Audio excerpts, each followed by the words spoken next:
nós vamos começar a falar então do filo Annelida, os anelídeos, certo?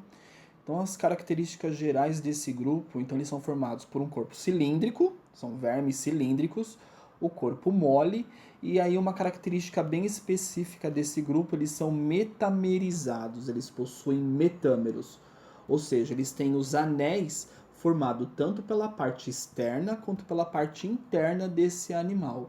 Por isso que dá o nome ao grupo de filo Annelídeos.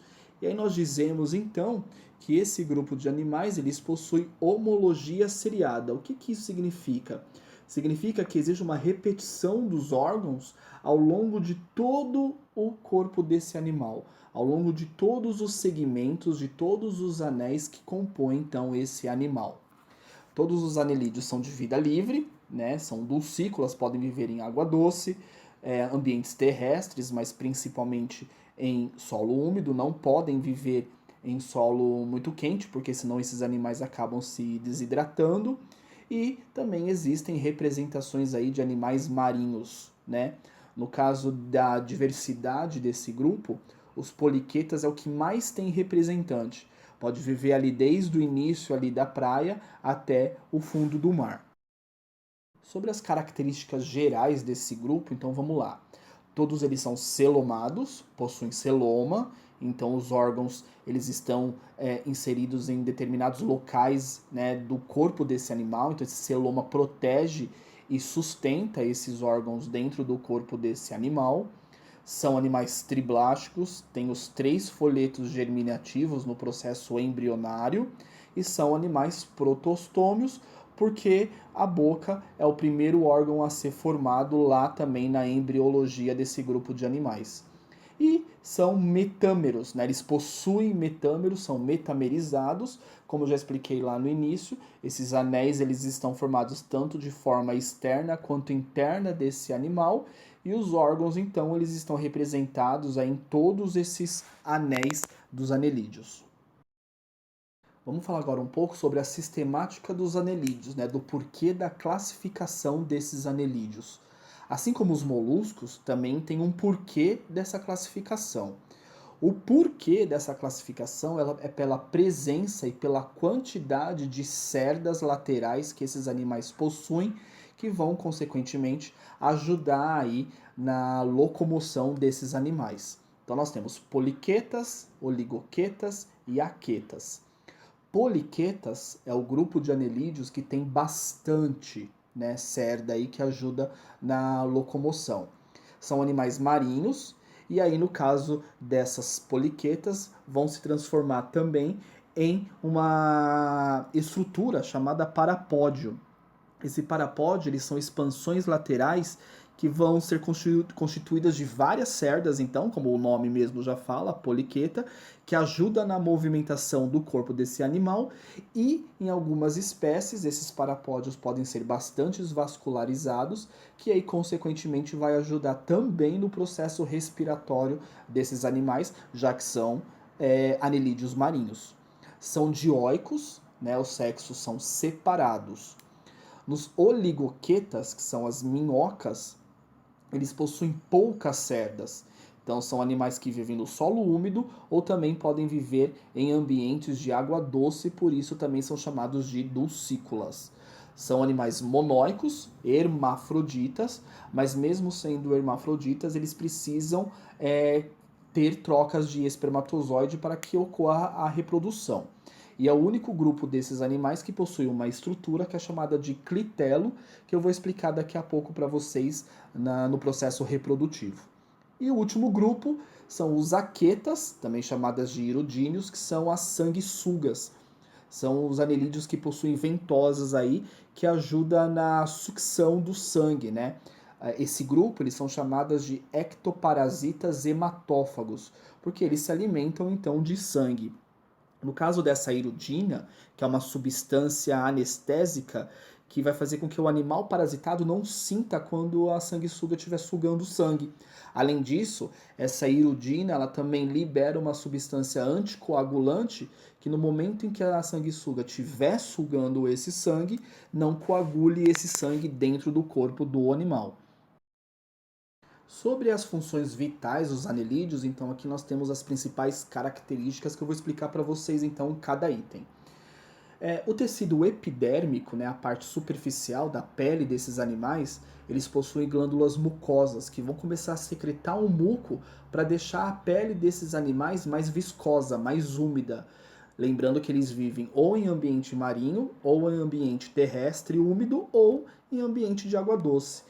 Então, como esses animais eles possuem a respiração cutânea, ou seja, através da pele, a troca gasosa acontece através da pele, essas glândulas, então, elas potencializam, elas ajudam, então, nesse processo respiratório desses animais. Quanto mais úmido a pele estiver, melhor será o processo, então, de reprodução. No caso dos poliquetas, que são os anelídeos marinhos, eles possuem os parapódios, que são aquelas cerdas em abundância, e, nesse caso, eles são bastante vascularizados e eles também ajudam no processo de respiração desses animais marinhos. O sistema digestório, ele é completo, né? Inicia aí na boca, vai para a faringe, que engole o alimento, depois vai ser desembocado no esôfago e aí termina no ânus. Nos oligoquetas e nos aquetas, após o esôfago, tem duas estruturas, chamadas de papo e moela. O primeiro vai armazenar o alimento, enquanto o segundo vai triturar esse alimento para esses animais. Além disso, no intestino tem uma estrutura chamada diflossole, que vai fazer com que a absorção desses nutrientes seja potencializada. Ela pode ser comparada, por exemplo, como as microvilosidades que a gente encontra no nosso próprio intestino. Então, quanto mais microvilosidade eu tenho, melhor o nutriente vai ser absorvido. Portanto, essa tiflossole, essa dobra, né, que o intestino tem, vai ajudar então a absorção desses alimentos também. A digestão, ela é extracelular e as enzimas digestivas atuam na própria cavidade intestinal. Lembrando que essa enzima digestiva, ela está lá para aumentar, acelerar a questão do metabolismo digestório desses animais. Existe uma questão ecológica muito importante dos oligoquetas, principalmente, né, as minhocas, que é a formação do humus. Tudo que eles se alimentam, principalmente os nutrientes contidos no solo, após eles defecarem, eles vão formar o humus, que nada mais é que um adubo natural. E como as minhocas elas cavam túneis, né, no solo, eles ajudam no que nós chamamos de processo de aeração. Quanto mais túneis elas cavam, mais oxigênio vai entrando no solo e vai melhorando, potencializando a qualidade desse solo também. O sistema circulatório ele é fechado, assim como lá no polvo e na lula, e também é formado pela hemolinfa. Essa hemolinfa tem uma substância, uma proteína chamada hemoglobina, que ajuda então na distribuição dos gases respiratórios aí, do oxigênio para os anelídeos. No esôfago, ele tem uma dilatação de 5 pares de vasos sanguíneos, como se fosse o coração desses animais. Mas ainda não é um coração propriamente dito, é apenas uma dilatação desses vasos sanguíneos. Esses vasos sanguíneos, depois, eles são divididos, né, subdivididos e distribuídos em uma região dorsal e uma região ventral por todos os metâmeros, por todos os anéis desses animais, para que haja então a distribuição homogênea aí dos gases e dos nutrientes por todo o corpo do anelídeo. Após esse processo, tem a excreção, que é então realizado pelos nefrídeos. Tudo que eles se alimentam vai ter substâncias que ele vai ter que lançar para fora, porque ele vai ter que excretar para fora, e todo o metabolismo final da alimentação, principalmente, é transformado em amônia e ureia. No caso da reprodução, nós temos os grupos de animais monóicos e no caso dos dioicos. No caso dos dioicos, né, principalmente lá nos poliquetas, há a presença da larva trocófora. Então nós dizemos que, no caso dessa reprodução, o desenvolvimento é indireto porque existe a presença de larva. Vamos dar uma ênfase melhor então aos seres monóicos, que são as minhocas, a reprodução nas minhocas, que é o que está sendo representado nesse esquema abaixo aí. São animais que reproduzem de forma sexuada porque produzem, então, gametas, certo? São animais monóicos, eles são hermafroditas, eles têm a capacidade de produzir os dois gametas, mas não têm capacidade de autofecundação. É necessário que haja fecundação cruzada. Portanto, o que vai acontecer? Duas minhocas se encostam, próximo ali à região do clitelo, que é aquela parte mais dilatada do corpo do animal, e aí elas vão trocar espermatozoides. Então a minhoca de cima recebe espermatozoide e a minhoca de baixo recebe o espermatozoide. Quando eles são introduzidos, eles são armazenados em uma região da minhoca chamada então de receptáculo seminal, que fica lá no sistema reprodutor feminino. Após mais ou menos 4 dias, em volta desse clitelo começa a surgir um casulo.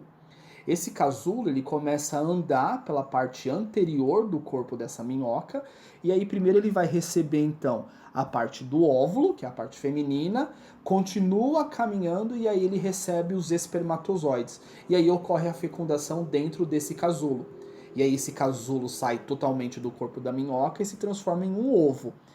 Dentro desse ovo, as minhoquinhas vão acabar o seu desenvolvimento e quando esse ovo eclodir, as minhocas já estarão completamente prontas já. Então nós dizemos que o desenvolvimento ele é direto porque não há fase larval.